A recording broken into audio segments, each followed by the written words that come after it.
suis inquiet au contraire que le ministère prenne des mesures pareilles. Moi, pour moi, le journalisme, c'est l'ouverture. Il y a d'autres critères, mais c'est d'abord l'ouverture. Et pour moi, le marché élimine ceux qui ne doivent pas être justement dans ce créneau. Et que si ce ne sont pas de vrais médias, et souvent, chez nous, on s'occupe de la forme et moins du contenu. Ouais, c'est ça. Il y a des gens qui se disent professionnels des médias, ils ont tel diplôme, mais quand ils exercent leur métier, ils ont des postures et des attitudes qui ne conviennent pas au journalisme, qui ne sont pas des postures professionnelles. Mais on fait comme si ils ont cette licence parce qu'ils ont un diplôme.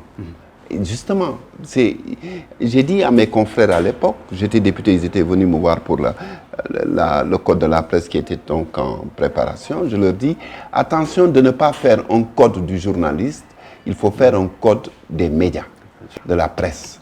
Et ça veut dire, intéressez-vous plus aux pratiques qu'aux personnes qui font. Et ça, c'est mon sentiment. Maintenant, le gouvernement est en train d'entrer dans ce défaut que je dénonce. D'abord, il y a le CNRA qui est là comme régulateur des contenus.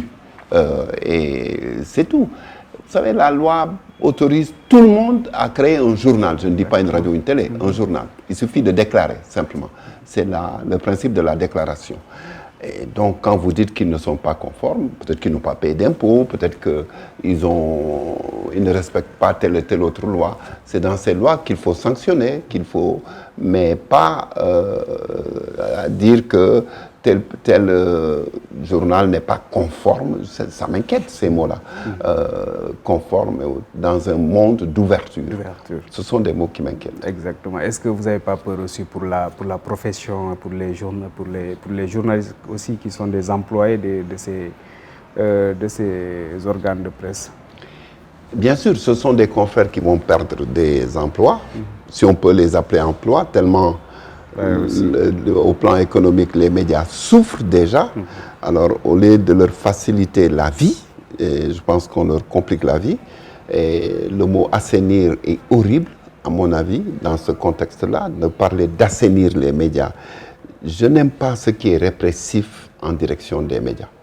C'est une chose que je ne peux pas accepter de tout mon être. Il faut rester ouvert et s'occuper de réglementer, de réguler les contenus, de réguler que tout le monde respecte l'éthique. Vous savez, le code de Munich qui réglemente déjà, il y a des choses, ce n'est pas nous qui réprimons. Il y a un corps ici à Banjul qui a été créé en 1988 et qui s'occupe de la Commission africaine des droits de l'homme et des peuples, qui définit également l'exercice de la profession des médias et que cette liberté ne peut être réprimée que pour des contraintes nécessaires dans une société démocratique. Je pense que c'est l'article 10 de la Convention africaine des droits de l'homme et des peuples, article 10 ou 9, je ne peux plus jurer. Mais il suffit d'appliquer ces choses-là et on assainirait les contenus. C'est cela qui intéresse. Mais de laisser la liberté d'expression vraiment libre au Sénégal, au lieu de dire « Ok, cela ne peut pas... » les gens accuseront le pouvoir de chercher à museler les médias qui ne leur sont pas favorables. C'est-à-dire personne n'est gagnant dans cette affaire, ni le pouvoir, ni les médias. Les médias vont se trouver fermés, le pouvoir n'y gagnera rien parce qu'on leur dira, écoutez, vous nous avez fermés parce que vous nous accusez d'appartenir à l'ancien système. Justement, les nouveaux gouvernements, comme vous les avez appelés, devraient être plus ouverts. Donc là, vous les appelez à l'ouverture quand même. Je les appelle à l'ouverture et à échanger en permanence avec les représentants des médias. C'est important, ça. Et les médias aussi, est-ce qu'à leur niveau aussi, il y a beaucoup à dire. Ah non, il y a beaucoup à dénoncer dans les pratiques médiatiques au Sénégal.